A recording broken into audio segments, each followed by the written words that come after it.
So ito po yung papalitan natin. Yung shock po papalitan natin kasi sira na po siya, tagas na. Tapos mag-change oil na rin po tayo mga paps, mga mars. Tapos yung pagpapalit po nito nung shock, tatanggalin po natin to, no? Syempre uunahan natin dito. Tatanggalin natin to mga paps, mga mars. Tapos yung upuan para matanggal natin to. So yun mga paps, mga mars, tara samahan nyo ako.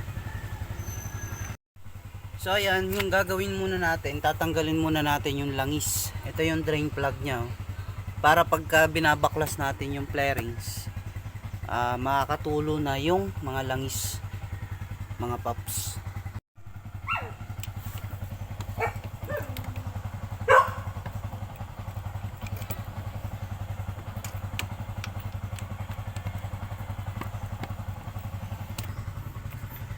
So ayan mga paps, mga mars, napatulo ko na yung langis. Ngayon gagawin natin, tatanggalin naman natin yung flarings na to para mapalitan natin yung shock.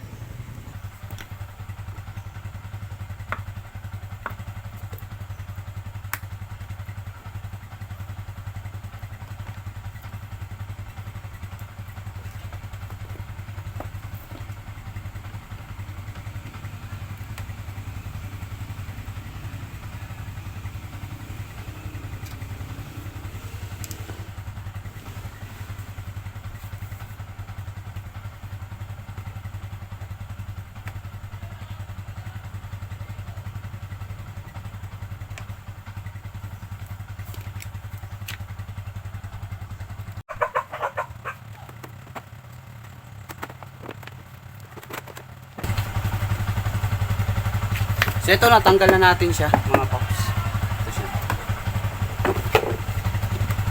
Tapos yung upuan naman tatanggalin natin.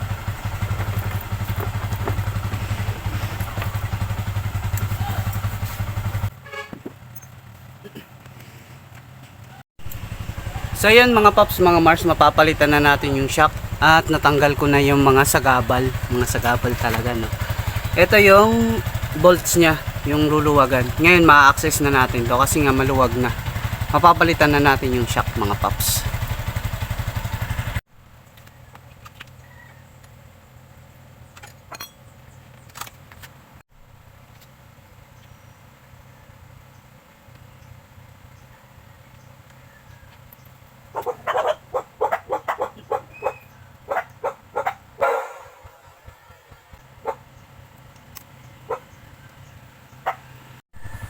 So ayun mga paps, natanggal na natin yung mga bolts. Ngayon tatanggalin naman natin yung shock.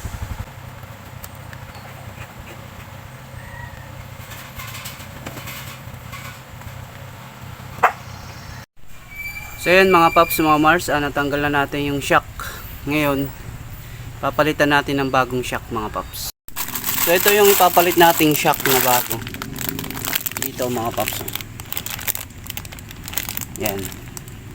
Dito natin ipapalit yan mga paps, yung bagong shock.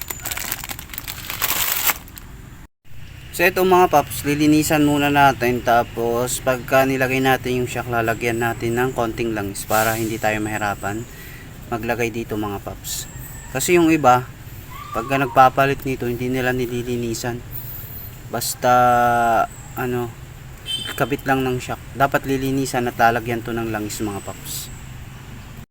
So ayan, malinis na siya, nilinisan na natin. Tapos lalagyan natin to ng langis, yung ilalagay natin dyan.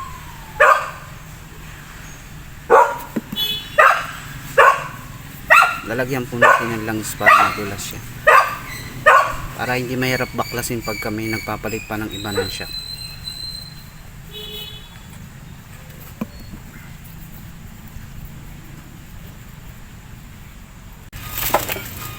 Tapos ilalagay na natin itong bagong shock. Ito mga paps, ilalagay na natin.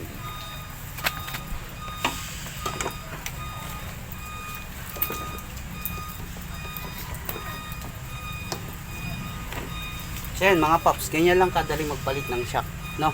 Napakadali lang mga paps.